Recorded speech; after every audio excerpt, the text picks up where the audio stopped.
As well as the games, ancient Athens was the birthplace of democracy and a cradle of art, drama, law, architecture and science.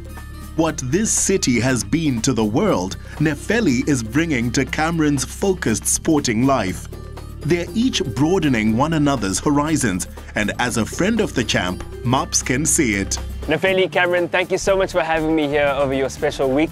And isn't it quite ironic with the Olympics starting in Greece and Cameron, you being an Olympic champion and you and Nef now hosting your pre-wedding celebrations in Greece? Yeah, it's a really special place, I think, for both of us. Nefeli obviously grew up in South Africa, but she has such strong Greek roots and her parents brought up extremely Greek. So, you know, coming into the new family, it was quite a shock and quite an adjustment for me, and I learned quite quickly. And ever since she's brought me to Greece, and I've just really fallen in love. It's my second home away from South Africa, and obviously the connection between the Olympic Games just sort of happened to be this perfect marriage and a symbiosis. And yeah, I'm slowly learning all about this beautiful country, and it's got a special part in my heart. You both also went to the same school, but didn't notice each other until much later in life. So how did you actually meet? The first time was in 2009. We bumped into each other at a bar, and we just chatted a bit. It was good chemistry, but we were both in a relationship at the time. We were just like good friends. And it was like, cool, hi, how you doing? And then a couple of years down the line, in 2013, we bumped into each other again. And we were like, hey, how you doing? And we were both single, didn't want a relationship, just wanted to have a lot of fun together. And we hit it off. And then a couple of months down the line again, we got together. Well, there's no doubting that the two of you have absolutely incredible chemistry. But what is it that you love about each other? Well, what I really love about Nefeli is that she is from such a completely different world to what I am. You know, I could never date another swimmer. I think it would be too much of swimming. And Nefeli is, you know, she has so many other interests and so many other aspects to her that really complement what I don't have, which is really nice. So at the end, I kind of feel that I'm really growing on another side of me, and she's pushing me to be this other person that I never knew I was. And yeah, I just kind of feel that she makes me want to be the best that I can be in other aspects, not only as a swimmer in life.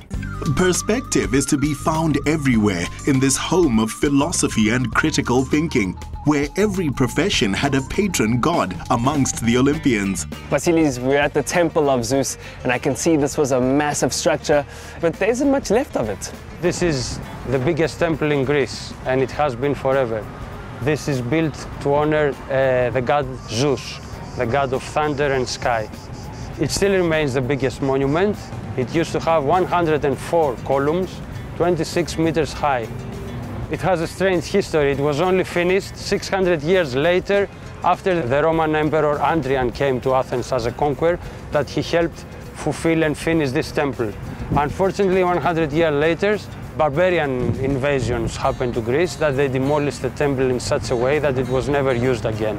Cam, as an Olympic athlete, being here at the Temple of Zeus must really mean something to you.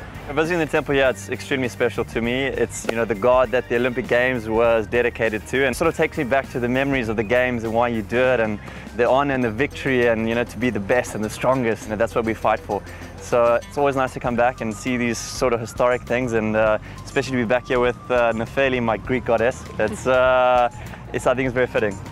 The story goes that in ancient Greece, throwing an apple to a woman was some sort of a marriage proposal. So the question I have to ask you, Cam, is how many apples? Yeah, I couldn't afford enough apples to throw at Nef, so I had to sort of find something else. Luckily, a skiing trip in the Swiss Alps in Zermatt, and shall we just say the skiing I thought was going to be super romantic. I was going to sort of ski over there, go down on one knee. Little do we know that when we got there, skiing is a lot more difficult.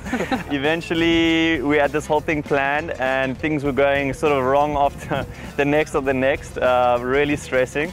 And yeah, luckily, eventually, I got the ring out. I was so stressed, I didn't even go down on one knee. So I do actually still owe her that eventually. But luckily, she did say yes. And yeah, we are so fortunate to be almost getting married. What are the pros and cons of having a professional swimmer as a partner and coordinating one another's diaries? The only con would be him traveling so much. I have a serious case of FOMO. So when he's away traveling the world, I don't get to do it with him because I work as well. The pros definitely are that I think when you have somebody so amazing next to you, it helps you become a better person. And he's amazing as it is. So there's just so many. I don't even know where to begin. How do I begin? I mean, look at him. He's amazing. Good body, good heart, I love him. Next, we took in the stadium which hosted the first modern Olympics 122 years ago. It's said to have seen the largest crowd ever to watch such a diverse sporting event, and it was humbling to stand where everything began. Vasilis, this is Panathinaikos Stadium, the home of the Olympic Games. Yes, Maps, indeed. And this is the only stadium in the world made entirely out of marble, you know. You have to know that this stadium here, initially it was a natural sporting center. It was a natural flat area, and the slope of the hills was convenient for spectators to sit around and watch the young Athenians that used to come here and train, exercise themselves. They decided to build the stadium in the 4th century BC so it can host the Pan-Athenian Games. Pan-Athenian Games gave birth to the Olympic Games later on, that it became international. Cam, how does it feel to be standing outside the stadium with so much Olympian history?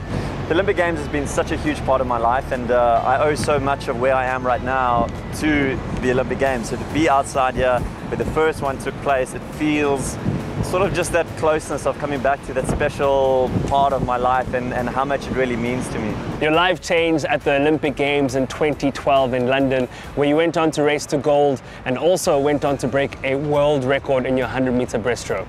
Yeah, you know, it was a really life-changing event for me coming back to South Africa. I think Rake Milton told me that you don't realize how much your life had changed, and it was one of those things, and I said, you know, okay, whatever. But eventually to arrive back at the airport and have, you know, tens of thousands of people screaming your name and, you know, coming out, getting up early, it was obviously sort of quite an awakening of what it meant to these people and how your life had changed. And being able to be in that position is such a privilege for me, knowing that maybe potentially 1 or 2 kids might choose a career in swimming and try and take after the likes of Chad and Rake and maybe even myself. Nef, did you see that race? Yes, absolutely. How could I have not? He was mind-blowing. As our gold medalist and multiple world champion looks set to retire after the 2020 Games, he's found a partner to enrich, share, and make the most of the rest of his life with.